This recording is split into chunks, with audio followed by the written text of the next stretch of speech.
கடினமான சூழ்நிலைகள், பிரச்சனைகள், போராட்டங்கள் இவைகளின் மத்தியில் நாம் எடுக்கும் தீர்மானங்கள் நாம் யார் என்பதை வெளிப்படுத்தும். இப்படிப்பட்ட நேரங்களில் நாம் தேவனுடைய சமூகத்தையும் அவருடைய சத்தத்தையும் அவருடைய வார்த்தையை தேடி சரியான தீர்மானத்தை எடுக்கிறோமா? இல்லை. நமக்காக அவர்கள் ஜெபித்தால் சரியாகிவிடும், அவர்கள் நமக்கு தீர்க்க தரிசனமாக ஏதாவது சொல்லுவார்கள் என்று தேவனுடைய சமூகத்தை விட்டுவிட்டு மனிதர்களை நாடுகிறோமா? இன்றைய அனுதின தியானம். அதற்கு ரூத், நான் உம்மை பின்பற்றாமல் உம்மை விட்டு திரும்பி போவதை குறித்து என்னோடே பேச வேண்டாம். நீர் போகும் இடத்திற்கு நானும் வருவேன், நீர் தங்கும் இடத்திலே நானும் தங்குவேன். உம்முடைய ஜனம் என்னுடைய ஜனம், உம்முடைய தேவன் என்னுடைய தேவன். ரூத் 1:16. ரூத் மோவாப் தேசத்தை சேர்ந்தவள். இந்த மோவாபியர்கள் ஏசாவின் சந்ததி. மோவாபியர்கள் பல முறை இஸ்ரவேல் ஜனங்களுக்கு விரோதமாக போர் செய்தார்கள். தேவனுடைய பிரமாணத்தின்படி இந்த மோவாபியர்கள் கர்த்தருடைய சபைக்கு உட்படலாகாது. அம்மோனியனும் மோவாபியனும் கர்த்தருடைய சபைக்கு உட்படலாகாது. 10ஆம் தலைமுறையிலும் என்றைக்கும் அவர்கள் கர்த்தருடைய சபைக்கு உட்படலாகாது. உபாகமம் 23:3. பெத்லகேமில் பஞ்சம் ஏற்பட்டதால் பல குடும்பங்கள் உணவுக்காக வேறு தேசங்களுக்கு சென்றனர். அப்பொழுது நகோமி தன் 2 மகன்கள் மக்லோன் மற்றும் கிலியோன் உடன் பஞ்சத்தினால் மோவாப் தேசத்திற்கு இடம்பெயர்ந்தாள்.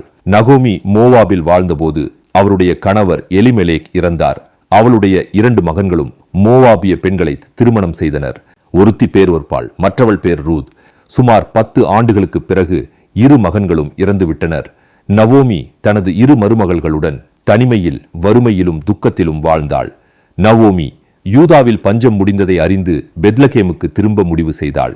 அவர் தனது 2 மருமகள்களை மோவாபிலேயே இருந்து மறுமணம் செய்யுமாறு அறிவுறுத்தினாள். இத்தகைய இக்கட்டான சூழ்நிலையில் ரூத் எடுக்கும் முக்கியமான தீர்மானத்தை இங்கு பார்க்கலாம். நாம் எடுக்கும் தீர்மானங்கள் நாம் யார் என்பதை வெளிப்படுத்தும். நல்ல சூழ்நிலையில் நாம் எந்த ஒரு குழப்பமும் இல்லாமல் சரியான தீர்மானங்களை எடுக்கிறோம். ஆனால் கடினமான சூழ்நிலைகளை நாம் சந்திக்கும் போது, பிரச்சனைகள் மத்தியில், போராட்டத்தின் மத்தியில் நாம் எப்படிப்பட்ட தீர்மானங்களை எடுக்கிறோம்?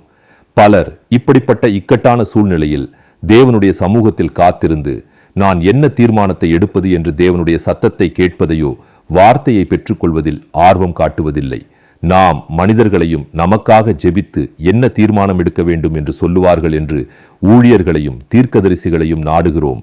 எனவே நாம் நேரடியாக தேவனுடைய சத்தத்தையும் அவருடைய வார்த்தைகளையும் தேடாத பட்சத்தில் நாம் தேவனுடைய வார்த்தைக்கு விரோதமாகவும் சில நேரங்களில் தவறாக வழிநடத்தப்படுகிறோம். தேவனுடைய வார்த்தை சொல்லாத எந்த ஒரு காரியமாக இருந்தாலும் அது நம்மை சத்தியத்திலிருந்து வழிவிலக செய்கிறது. ரூத் இதுவரை மோவாபிய தெய்வங்களை பின்பற்றினவள். ஆனால் இங்கு தேவனாகிய கர்த்தரை முன்வைத்து ஒரு தீர்மானம் எடுக்கிறாள். எனவே உம்முடைய ஜனம் என்னுடைய ஜனம், உம்முடைய தேவன் என்னுடைய தேவன் என்று சொல்கிறாள். தேவனாகிய கர்த்தரை முன்வைத்து அவள் எடுத்த தீர்மானம், விதவையாக இருந்தவள் ராஜவம்சத்தில் சேர்ந்தவளாக மாறுகிறாள். கர்த்தருடைய சபைக்கு உட்படலாகாது என்று எண்ணப்பட்டவள் தாவீதின் வம்சத்திலும் இயேசு கிறிஸ்துவின் வம்சத்தில் இடம்பெறுகிறாள். துக்கத்தையும் வறுமையையும் சந்தித்த அவளை தேவன் ஆசீர்வாதமாக மாற்றினார். உன் செய்கைக்கு தக்க பலனை கர்த்தர் உனக்கு கட்டளையிடுவாராக. இஸ்ரவேலின் தேவனாகிய கர்த்தருடைய செட்டைகளின் கீழ் அடைக்கலமாய் வந்த உனக்கு அவராலே நிறைவான பலன் கிடைப்பதாக என்றான். ரூத் 2:12.